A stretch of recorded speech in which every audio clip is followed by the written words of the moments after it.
சோழிங்கநல்லூர் சட்டமன்ற தொகுதியில் திமுக சார்பில் போட்டியிடும் வேட்பாளர் எஸ் அரவிந்த் ரமேஷ் இன்று தனது வேட்புமனுவை தாக்கல் செய்தார். சென்னை சோழிங்கநல்லூர் தொகுதியில் திமுக சார்பில் எஸ் அரவிந்த் ரமேஷ் களமிறங்குகிறார். இந்நிலையில் சென்னை OMR சாலையில் சுமார் 1000க்கும் மேற்பட்ட திமுக மற்றும் கூட்டணி கட்சி நிர்வாகிகளுடன் ஊர்வலமாக சென்று வேட்புமனு தாக்கல் செய்தார்.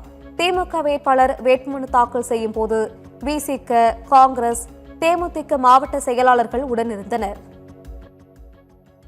இந்த தேர்தல் அறிக்கை சூப்பர் ஹீரோ என்கின்ற வகையில் இந்த தேர்தல் அறிக்கை மக்கள் மத்தியில் இருந்து கொண்டிருக்கிறது.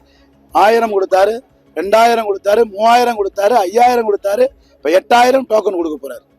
இது வாழ்க்கையில் மிகப்பெரிய வளர்ச்சிக்காகவும் பொருளாதாரத்தை மகளிர்கள் குறிப்பாக இல்லத்தரசிகள் இதை மேம்படுத்துவதற்காக தமிழ்நாடு மகளிர்களுக்காக ஒரு ஆட்சி நடைபெறுகிறது என்று சொன்னால் தமிழ்நாட்டில் திராவிட முன்னேற்ற கழக ஆட்சி மத சார்பற்ற முற்போக்கு கூட்டணியினுடைய ஒட்டுமொத்த ஆட்சி என்பதை மக்கள் ஏற்றுக்கொண்டிருக்கிறார்கள்.